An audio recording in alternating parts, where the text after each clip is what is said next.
नमस्कार। आज हम लोग जानने जा रहे हैं कि देखिए इंग्लिश लैंग्वेज और इंग्लिश राइटिंग और स्पोकन दोनों में ही अगर आपको कुछ बोलना है, कुछ शब्दों को ऐड करना है तो आपको लिंकिंग वर्ड का यूज़ करना बहुत ज़रूरी होता है और उसके साथ में फ्रेज जो होता है उसको भी यूज़ करना ज़रूरी होता है। समझेंगे पहले कि लिंकिंग वर्ड क्या है। देखिए लिंकिंग वर्ड वही है जो लिंक करता है, यानी कि दोनों सेंटेंस, दोनों आइडिया को बीच में कनेक्ट करता है, उसको बोलते हैं हम लोग लिंकिंग वर्ड। साथ में ही अगर बात किया जाए फ्रेज, तो फ्रेज होता है देखिए वो जिसमें वर्ड प्रीपोजिशन के साथ में आकर कुछ मीनिंग दे, कुछ सेंस दे, उसको बोलते हैं phrase.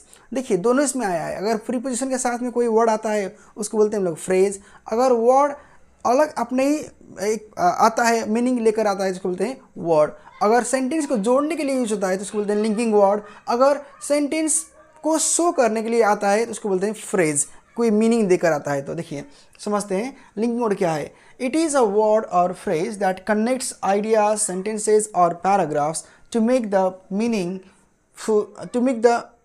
Meaning clear and logical. Sentence में समझने के लिए, अच्छा मीनिंग देने के लिए ये लिंकिंग वर्ड का यूज होता है और साथ में फ्रेज का भी वहाँ पे यूज होता है। देखिए एडिशन समझेंगे और एक्सप्लेनेशन। एडिशन मतलब हो गया कि उसमें जोड़ना, उसमें और एडिशनल एक्स्ट्रा मीनिंग देना। इसके लिए होता है देखिए इसमें and also, not only but also, as well as, in addition. देखिए आप हमेशा ही राइटिंग के लिए भी आपको ये यूज़ कर सकते हैं, बोलने के लिए भी। इन एडिशन, इसके अलावा, एडिशनली, मोर ओवर और फर्दर मोर का मीनिंग एक ही होता है। बी साइड्स, देखिए ये जो बी साइड आप देख रहे हैं यहाँ पे, बी साइड ये हो गया नियर बाई, यानी कि नज़दीक में कुछ है तो बोलते हैं बिसाइड। लेकिन यहाँ पे रस लगाए तो मीनिंग अलग हो गया है। बिसाइड्स का मतलब होता है कि इसका अतिरिक्त, इसके अलावा। Apart from, to, together with, along with. Together with बोलेंगे और अलॉन्ग विथ बोलेंगे तो भी सेम ही है। व्हाट इज़ मोर, इसके अलावा, इसके एक्स्ट्रा हम लोग देख सकते हैं। अब देख समझेंगे कि एक्सप्लेनेशन करने के लिए, यानी किसी शब्द, किसी के बारे में एक्सप्लेन करने के लिए आप क्या कर सकते हैं। इसमें इलस्ट्रेशन होता है। देखिए इन अदर वर्ड्स, यानी कि इसके अलावा।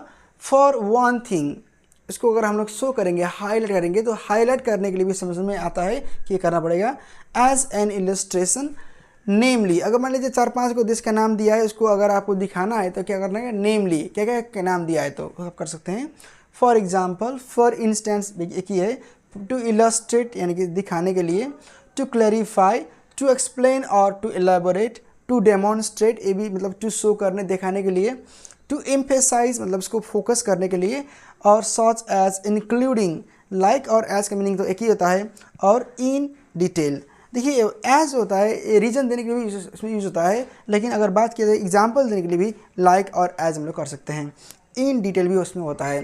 देखिए आगे समझेंगे कि इफेक्ट के लिए कौन सा वर्ड यूज़ कर सकते हैं और अगर कंट्रास्ट दिखाना है, उसको डिफरेंसेस शो करना है तो हम लोग क्या कर सकते हैं। साथ में ही और भी जानेंगे आगे अलग आने वाला वीडियोज़ में। अगर आप इस चैनल से न जुड़े हैं तो इसको प्लीज़ लाइक, शेयर और कमेंट करना ना भूलें। और आपको किस तरह का ग्रामर चाहिए वो भी आप कमेंट कर सकते हैं। इसको सब्सक्राइब कीजिएगा अगर आप नए चैनल से जुड़े हैं तो। धन्यवाद।